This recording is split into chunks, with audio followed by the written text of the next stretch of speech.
folks, welcome back to another video with flyfishingwithjeff.com.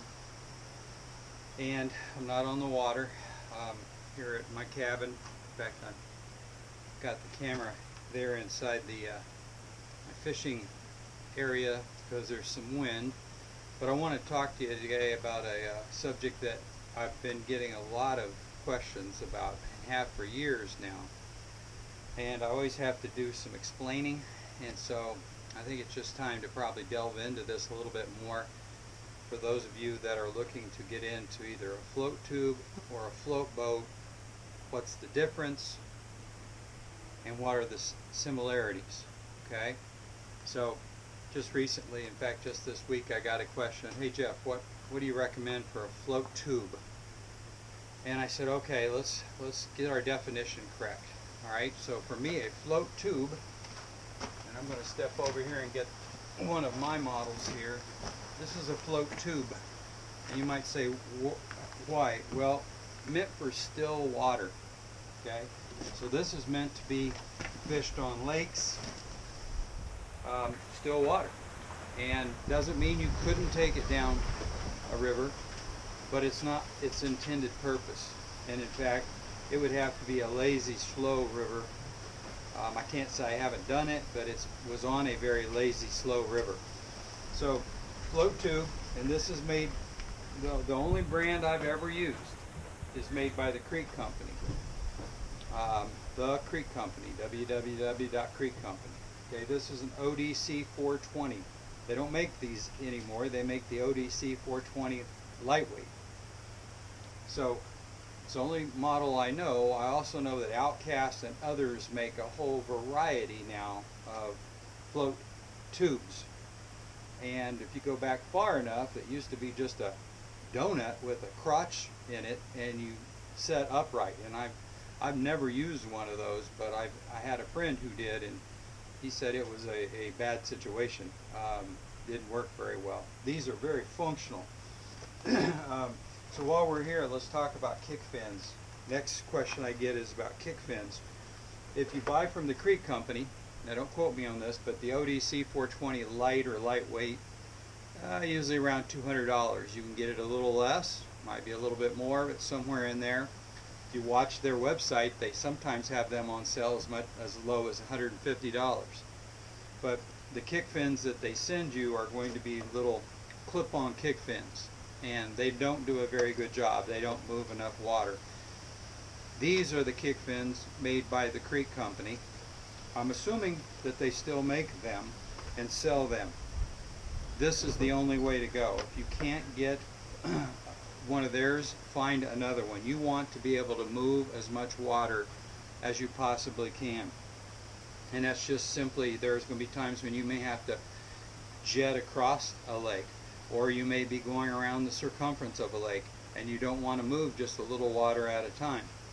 Okay, and we'll come back to the kick fins here in just a minute. But again, this is the ODC 420. Love it.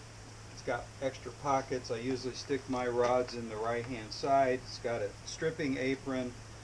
I mean, come on, there's nothing you can't do.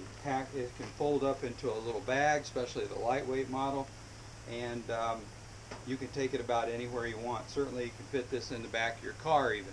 Okay, so float tube. Now let's switch gears here a little bit. The other definition is a float boat. Now this is my definition. This isn't necessarily written down in the book anywhere, but this is how I define that. This is my latest float boat. Okay, it's the Fishcat Scout, made by Outcast. Let's do a quick measurement of it here so that you get a little bit of an idea. It is about 55 inches wide, and I'm thinking it's about 7.5 foot. In fact, that's what it is, 7.5 feet by 55 inches. So it fits in the bed of a truck very nicely. It's frameless. And in fact, these oars I like better than any other because they're small. They do move a lot of water, but they're small. It's got one inflation point in the back and one for the seat. Doesn't take very long. Of course, one thing you need to always think about with one of these is when you're done, deflate it a little bit so it doesn't heat up the next day and pop your tube. Okay? But this is the float boat. There's all kinds of models. For me, and I make day trips, this is plenty good enough. In fact, it's perfect. Perfect for me and the rivers here in northwestern Wisconsin. The Stealth Pro is a little bit bigger, a couple inches wider, a little bit longer, and then there are other versions. But I definitely think you want something that's open-ended. As you see in my videos often, you'll see me standing between what I call the gunnel or the foot pegs here and the seat. I let the boat swing around. I use that as a stripping apron. I don't even put the seat, I don't use the seat very much. In fact, I don't use the oars very much. I just float along, use my feet, making casts, turning the boat. So, excuse me, float tube, float boat. Can I use kick fins with the float boat? Yes, absolutely you can. In fact, that's something I do quite a bit. If I know I'm going to be on one of the lazy, slow sections of, let's say, the St. Croix, I take my kick fins along. If the current is moving me along well enough, I don't have to worry about that, okay? Might have to row once in a while, but I want to keep moving along. If, however, the water is down, as it is right now, and I get an upstream wind that's holding me up, and it will hold you up, I go to the kick fins. And then I have my own little trolling motor, and I can move along. I can even go from side to side on the river making casts, and it's beautiful. In fact, one of the things I like about this the best is if I find myself in a situation where I've got a smallmouth working me, or in trout country, I've done it before, I turn the boat around downstream and I start to kick back upstream, and I'm able to hold myself in place if the current isn't too great. So the cost on this, I just looked this up yesterday for the guy that emailed me. It's about $850.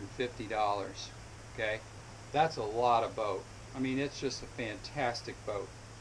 The Stealth Pro is a little bit more, maybe $1,000, $1,200, and then you can start climbing way up there.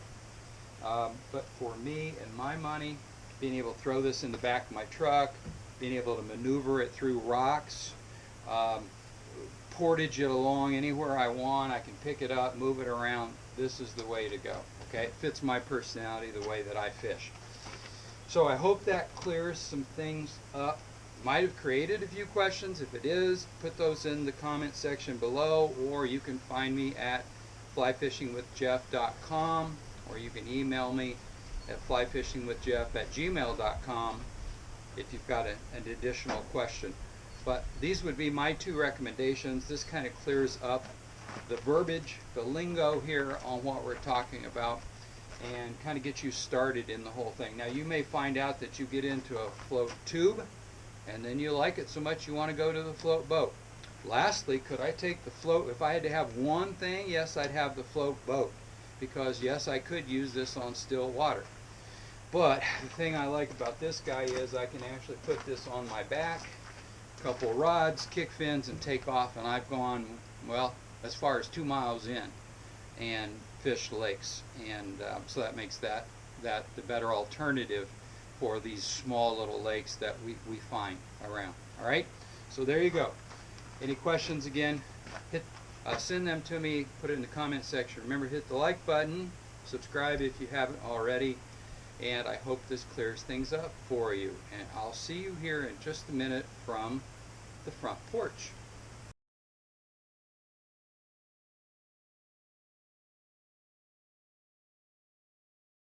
Well, I hope that video helped you out, and a little bit of the definition and explanation of what is a float tube, what is a float boat, how to use those kinds of things.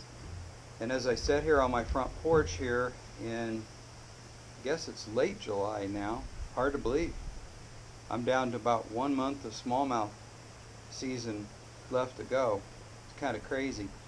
The good part is, when smallmouth is over, turkey comes in, and grouse comes in, and then pheasant comes in, and those are all good things as well.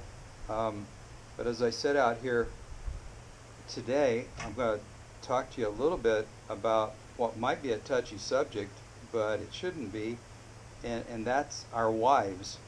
If you're married and you have a wife, and you have a good one, then you count yourself very, very fortunate. I am a very lucky person. I have a special person, Vicki. She's a hard worker. She's a great mom. She's the best person I know, bar none. And I think I've been around some pretty good people. But it's a really neat thing to have that relationship. You may be sitting there and thinking, well, gosh, I've been married for 40 years. You probably know if it's good or if it's not. And if it's not, it's time to start working on it a little bit more. And if it is, you definitely know that. Now, you younger guys that are sitting out there, if you happen to catch this, forget about your Ford F-150, forget about your new fly rod, forget about your expensive rifle. Don't worry about a doctor. There's plenty of good ones. Find yourself a good gal. And I don't mean that in any way to be chauvinistic.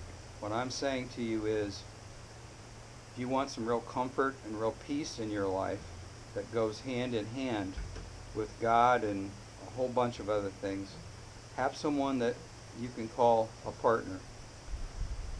I'm not going to sit right here and say it's all peaches and cream or rainbows and unicorns, or because it's not. It's just not. It's not meant to be that way. It won't ever be that way. And if you're married or you've been married for any amount of time, then you know that. Anybody tells you that, oh, we have a perfect marriage. Sorry, I don't buy it. It just doesn't work that way. Guys and gals are built differently. Okay? May not be the common thought in today's world, but in fact it is. We're just built differently. And you have to accept that, those differences, as my wife does for me, because believe it or not, I'm not that easy to get along with. I'm very exacting. I'm very certain about what I want, how I want it, and I don't make any qualms about that. And the good thing is, neither does she. She's the same way. Now, I'm going to touch on one more thing, and some of you guys that have been married may agree with this. You might not. That's okay. This, again, it's my front porch, and it's my opinion. I don't think that differences make up a great marriage. I think the more in common you have makes up a great marriage. Now, over time, yep, you're probably going to become more alike. But right up front, those things that she has that you like, or that you have that she likes, those are common. And those are the things you put into that bank.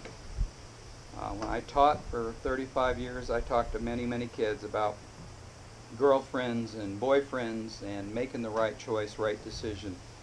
Having that bank. You know, that bank acts just like our bank account does. Once in a while you need a little bit of money and you pull it out. Once in a while a relationship just isn't perfect. Okay? Take a little out of that bank. When it's good, you're putting it back into that bank, and hopefully you're always in the positive there. So I just wanted to touch on that, because I think you can really have a great peaceful life. It can be a great, oh my gosh, what a great thing, or it can be not so good, and it's really up to you. But making that choice right up front, you younger guys, okay, don't worry about picking beauty, nails, hair, all that's great if you can get them both. I was lucky, I have them both. But if you can get them both, great. If not, look for that person that's like you, has that personality, is going to be there beside you through thick and thin. All those things are the things that matter the most. So anyway, there's my 2 cents. I wanted to talk about that, and I think it's something that's very important to me. You know, I'm going to end with this thought. Michael Martin Murphey, I think it's Michael Martin Murphey, but he's one of my favorite singers. He does Wildfire. He has a song called A Long Line of Love. Now, you might find that's not the right artist, but the song is called A Long Line of Love, and it's a great song. If you haven't heard it, it's a country song. Listen to it. It talks about coming from a long line of love. My grandparents Carl and Ora. They were married 1 week short of 70. My parents, they were married almost 68 years. So I come from a long line of love. And I just think that that's an important part of a marriage, knowing that you're in it for the long haul. And because there really aren't any quick fixes. So I hope that is something, excuse me, I hope that's something you agree with. But if not, that's okay. It's just my opinion. And I'm glad you could join me here on the front porch. Again, make sure you hit the like button, subscribe if you haven't yet. Send me any questions or comments at the link below. Thank you.